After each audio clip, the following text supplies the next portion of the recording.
میری آنکھوں سے مسلسل آنسو بہ رہے تھے، اور بہتے بھی کیوں نہ، میری جان سے پیاری بیوی، ہماری شادی کو ابھی 3 مہینے ہی ہوئے تھے کہ وہ اللہ کو پیاری ہو گئی تھی۔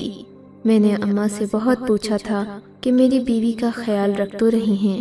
وہ کہتی تھیں کہ ہاں، تھوڑی بیمار ہے، ٹھیک ہو جائے گی۔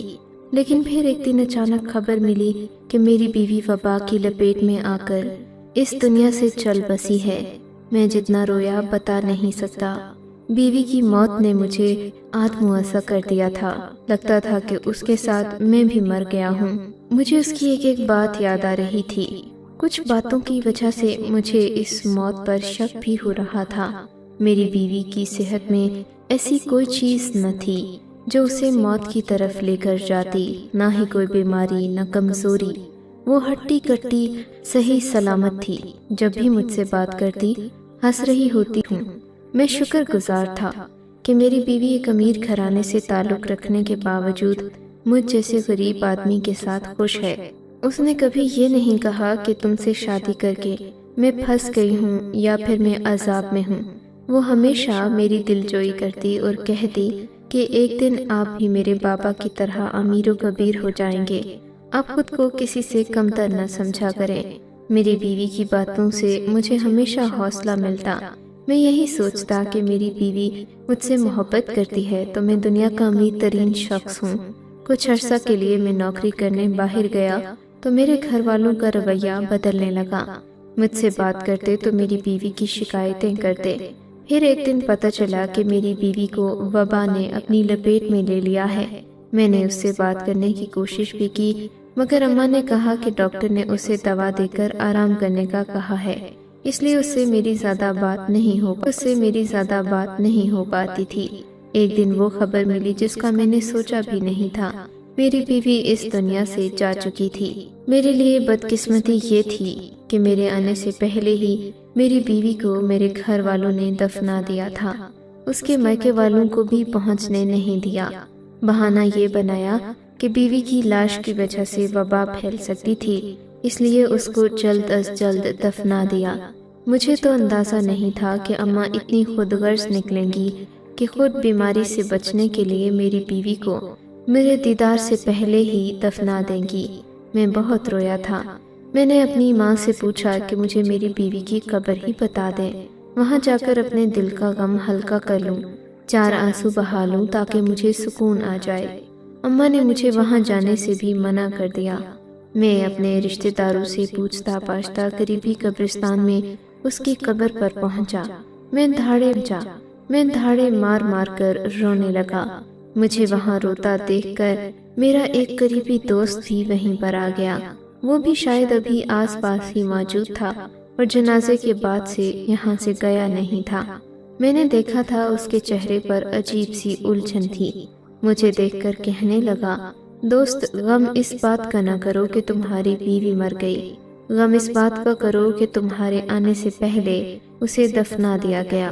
لیکن اب میں جو بات تمہیں بتانے جا رہا ہوں وہ تمہاری الجھن کو بڑھا بھی سکتی ہے اور اسے گھٹا بھی سکتی ہے۔ ایسی کیا بات ہے تمہارے پاس؟ میں نے اس سے پوچھا تو اس نے جو بات کہی وہ ناقابل یقین تھی۔ کہنے لگا کہ تمہاری بیوی کردار کی اچھی نہیں تھی۔ اس کی بات سنتے ہی میں نے اس کے منہ پر زوردار تمانچہ دے مارا۔ شرم نہیں آتی تمہیں میری مرحومہ بیوی کے بارے میں ایسی بکواس کرتے ہوئے؟ مجھ سے اس نے پسند کی شادی کی تھی، میں ہی اس کی پہلی اور آخری محبت تھا۔ تم اس کے بارے میں ایسی بات کیسے کر سکتے ہو؟ دیکھو دوست، میں صرف بات ہی نہیں کر رہا، تمہیں 50,000 روپے بھی دوں گا۔ تم اس کی قبر میں کیمرہ لگا دو اور اس کے بعد دیکھو کہ کتنا عذاب ہو رہا ہے اس پر۔ اگر وہ اتنی ہی نیک اور پرہیزگار خاتون ہوگی تو اس کی قبر میں عذاب کیوں ہوگا؟ میں تو شرط لگا کر کہتا ہوں کہ اس پر قبر کا عذاب ٹوٹ پڑا ہوگا۔ وہ ایک خبیث روح تھی، تمہیں اس کی حقیقت کا اندازہ نہیں ہوا۔ تم ابھی میرے کہنے پر میں شرط لگا کر کہتا ہوں کہ تم کیمرہ لگاؤ، تمہیں ساری حقیقت خود ہی پتہ چل جائے گی۔ میرے دوست کی بات سن کر میرا تو دماغ گھوم گیا تھا، لیکن یقین اس لیے کرنا پڑا کیونکہ وہ 50,000 روپے دینے کو تیار تھا۔ بھلا 50,000 روپے دے کر کیمرہ لگوانے میں اس کا کیا فائدہ، پھر جب کہ میری بیوی بھی فوت ہو گئی تھی تو اسے اس کی کردار کشی کر کے کیا مل جانا تھا۔ مجھے اپنے دوست کی بات دل کو لگی تھی۔ میں اب اس کی قبر میں کیمرہ لگانا تو نہیں چاہتا تھا، لیکن میں نے یہ بھی سوچ لیا کہ اگر میری بیوی واقعی میں کردار کی اچھی نہیں تھی تو پھر میں کیوں اس کے لیے رو رہا ہوں۔ اگر اس نے مجھے میری پیٹھ پیچھے دھوکہ دیا، میرے ہی گھر میں رہتے ہوئے کسی اور کے ساتھ اپنی راتیں گزاری، تو میں کیوں اس کی قبر پر جا کر آنسو بہا رہا ہوں؟ بھلا مجھے کیا ضرورت ہے ایسی بے وفا عورت کے بارے میں اتنا پریشان ہونے کی؟ میں نے اب جو قبر میں کیمرہ لگانے کا ارادہ کیا وہ اس وجہ سے نہیں کیا کہ میں کوئی ثبوت اکٹھا کر سکوں یا اپنی بیوی کے کردار کی جانچ کروں، بلکہ اس لیے کیا کہ مجھے میرے دوست سے 50,000 روپے مل رہے تھے۔ میں بھی لالچ میں آ گیا۔ اگر بیوی وفادار ہوتی یا مجھے بھروسہ ہوتا تو شاید میں یہ حرکت نہ کرتا۔ میں کیا جانتا تھا کہ جو کرنے جا رہا ہوں وہ میرے سامنے کتنا بھیانک سچ لے کر آ جائے گا۔ میرے دوست نے مجھ سے کہا کہ آج رات کو میں تمہارے ساتھ چلوں گا، تم قبر میں کیمرہ لگا دینا اور پھر اس قبر کو کمپیوٹر کے ساتھ اس طرح سے کنیکٹ کر دینا کہ تم اس میں ہونے والے ہر منظر کو دیکھ سکو۔ مجھے ڈر بھی بہت لگ رہا تھا، لیکن 50,000 روپے ایک بڑی رقم تھی۔ میرے دوست نے کہا جیسے ہی تم یہ کام کرو گے 2 دن کے اندر میں تمہیں روپیہ دے دوں گا، کیونکہ میری بات سچ ثابت ہو جائے گی۔ چنانچہ میں نے ایسا ہی کیا۔ رات کے تقریباً 2 بجے تھے جب میں اپنے گھر سے نکلا۔ قبرستان تک لے جانے کے لیے میرا دوست موٹر سائیکل پر میرے گھر کے عقب میں ہی کھڑا تھا۔ اس نے مجھے اپنی موٹر سائیکل پر بٹھایا۔ ہم لوگ 5 منٹ میں قبرستان پہنچ گئے۔ قبرستان پہنچ کر میں نے قبر کو کھودنا شروع کیا۔ میرے دوست نے مجھے منع کیا کہ تم ایسا مت کرو۔ میں نے قبر کھودتے وقت ایک پائپ قبر کے اندر رکھ دیا تھا۔ تم اس پائپ کے ذریعے کیمرہ نیچے گرا دو تو بآسانی چلا جائے گا۔ ایک چھوٹا سا کیمرہ ہم نے پائپ کے ذریعے قبر کے اندر گزار دیا تھا۔ کیمرہ بھی آن ہو چکا تھا۔ کیمرے کے ساتھ ایک ٹارچ بھی تھی جو اندر کے منظر کو مزید واضح کر رہی تھی۔ میں اس سارے منظر کی وجہ سے بہت زیادہ گھبراہٹ کا شکار تھا۔ میرے ماتھے پر بار بار ٹھنڈے پسینے آ رہے تھے۔ قبرستان میں جا کر کوئی بھی کام مردوں کے بیچ کرنا آسان بات نہیں ہوتی، پھر وہ بھی رات کے اس پہر جب دوسری مخلوق کے سامنے آنے کا بڑا اندیشہ رہتا ہے۔ یہ قبرستان بڑا ہی خوفناک تھا۔ میں نے کسی چیز کی پرواہ نہیں کی، بس میرے ذہن میں ایک جنون سوار تھا۔ اب تو میرے اندر ایک تجسس بھی بیدار ہو رہا تھا کہ پتہ نہیں قبر کے اندر مجھے کیا منظر دیکھنے کو ملے گا۔ میرے دوست نے کہا کہ کیمرہ سیٹ کر لیا ہے، اب جلدی گھر چلو تاکہ ہمیں کمپیوٹر میں وہ سارے مناظر دیکھنے کو ملے جو قبر کے اندر ہو رہے ہیں۔ مجھے طرح کے قصے کہانیاں یاد آ رہے تھے۔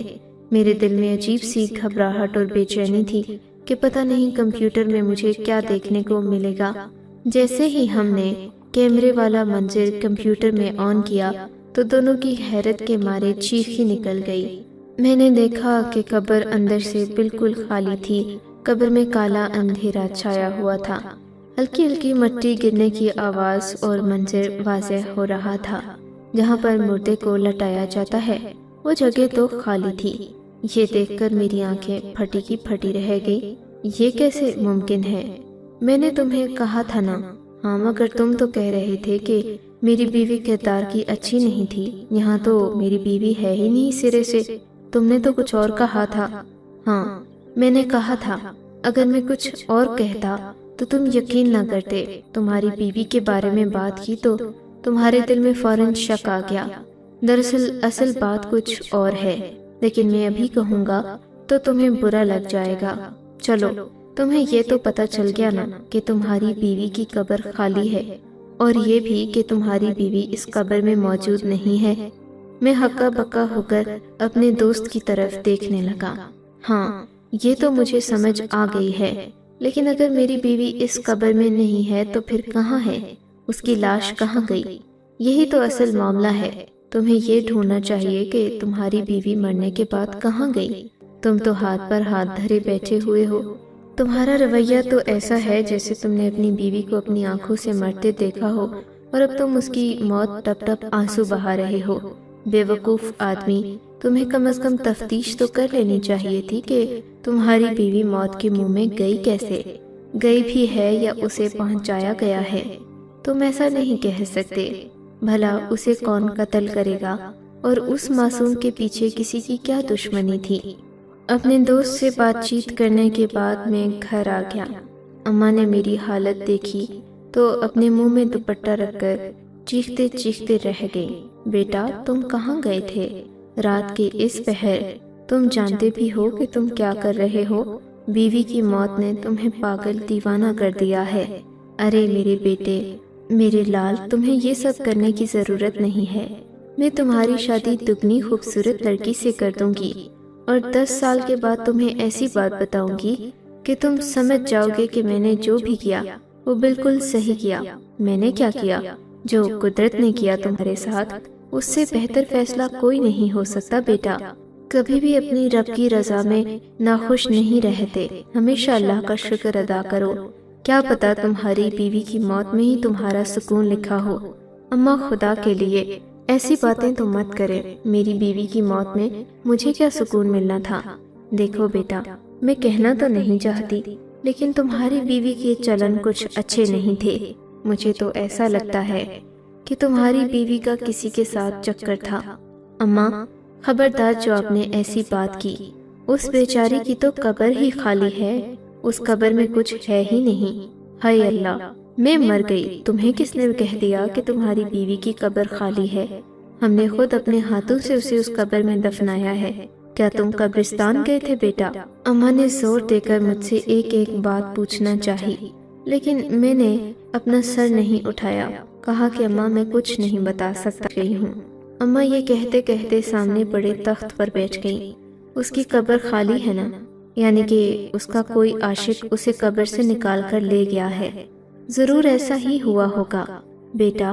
اس نے آس پڑوس کا کوئی آدمی چھوڑا نہ تھا جس کے ساتھ اس نے بات چیت نہ کی ہو۔ میں پردیس میں تمہیں اس لیے تنگ نہیں کرتی تھی کہ کہیں تم پریشان نہ ہو جاؤ، تمہارا کام سے دھیان نہ ہٹے۔ لیکن سچ پوچھو تو تمہاری بیوی کی چال چلن دیکھ کر میں بھی بہت پریشان تھی۔ میں نے تو اپنی زندگی میں ایسی بے حیا عورت نہیں دیکھی جتنی کہ تمہاری بیوی تھی۔ بیٹا، اب اسے بھول جاؤ۔ مجھے تو لگتا ہے اس کے کسی عاشق نے ہی اس کی لاش کو قبر سے نکالا ہے۔ اس نے جتنے لوگوں کے پیسے کھائے ہیں نا، میں تو کہتی ہوں لوگ قبر سے نکال کر اس کے گردے بیچ کر وہ حساب پورا کریں گے۔ بڑی ہی خراب زمانہ عورت تھی۔ زندگی میں اس نے کبھی نماز نہیں پڑھی۔ میں نے کبھی اسے کوئی نیک کام کرتے نہیں دیکھا۔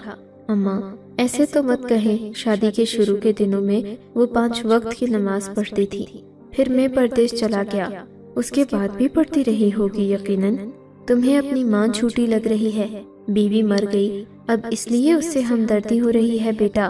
میں تمہیں بتا رہی ہوں، بیوی تو تمہیں دوسری بھی مل جائے گی، پر ماں ایک بار کھو جائے، ناراض ہو جائے نا، تو پھر دوبارہ نہیں ملتی۔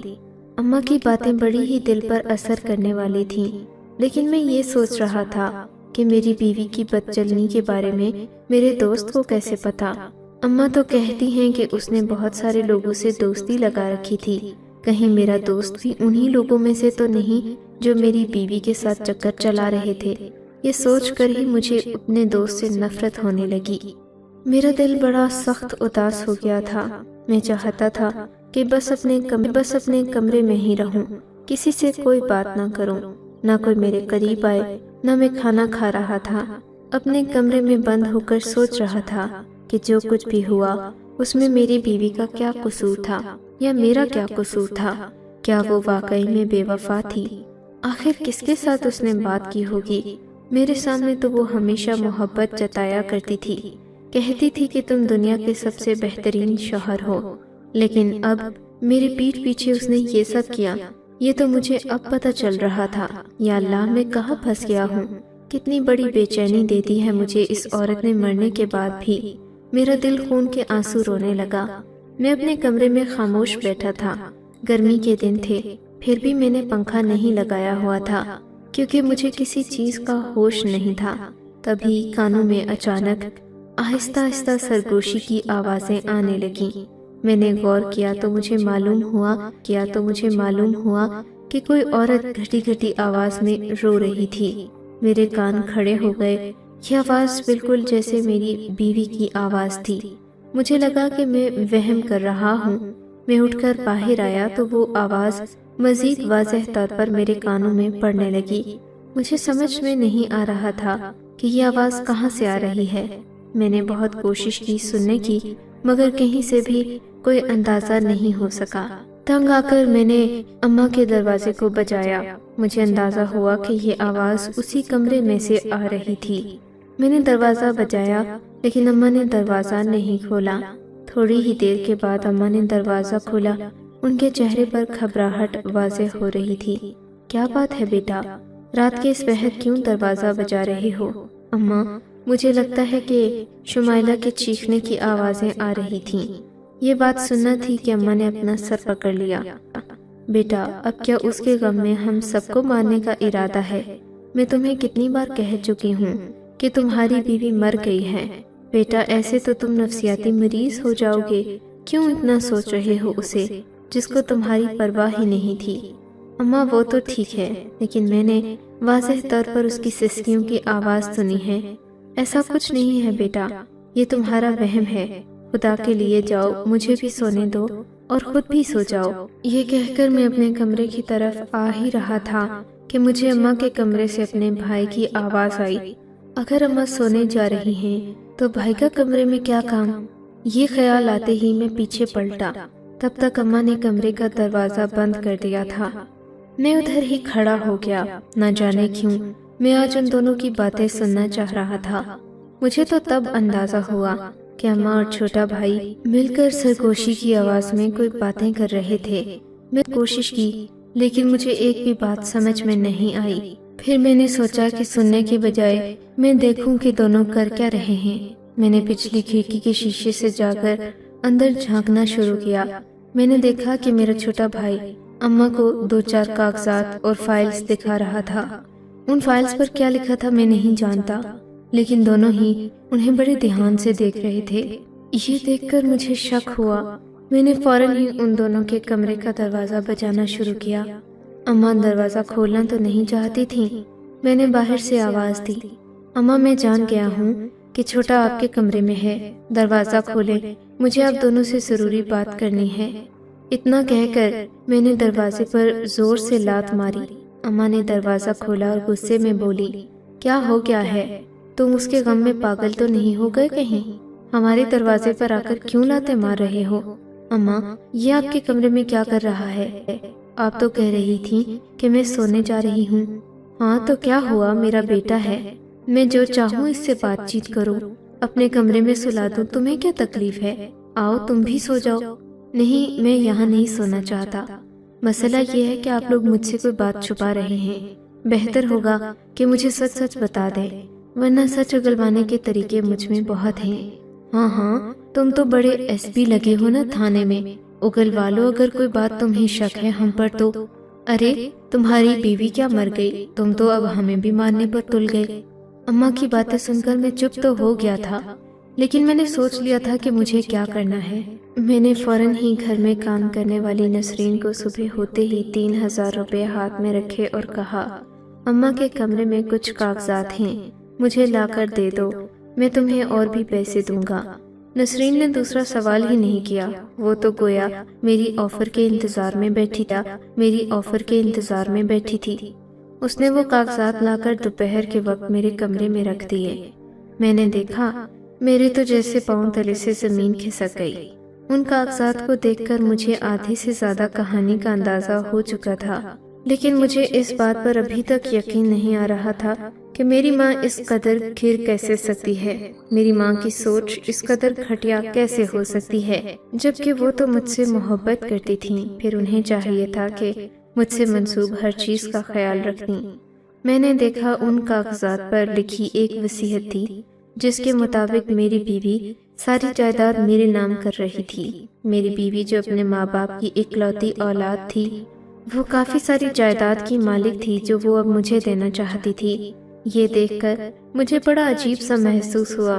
میں نے بات چھپانے کی بجائے سیدھا جا کر وہ کاغذات اپنے بھائی اور اماں کے منہ پر دے مارے۔ یہ کیا اپنے بھائی اور اماں کے منہ پر دے مارے؟ یہ کیا ہے؟ آپ لوگ ایسے منصوبے بنا رہے ہیں؟ مجھے تو یقین نہیں تھا کہ اتنا گر جائیں گے آپ لوگ چند پیسوں اور 2-3 مربع زمین کی خاطر۔ ہاں تو کیا ہی غلط ہے اس میں؟ تمہاری بیوی بد چلن ہے، تمہاری بیوی نے ہمارے گھر کا نام برباد کیا ہے۔ اب اگر ہمیں اس کے بدلے میں کچھ مل جاتا ہے تو اس میں تمہیں کیا مسئلہ ہے؟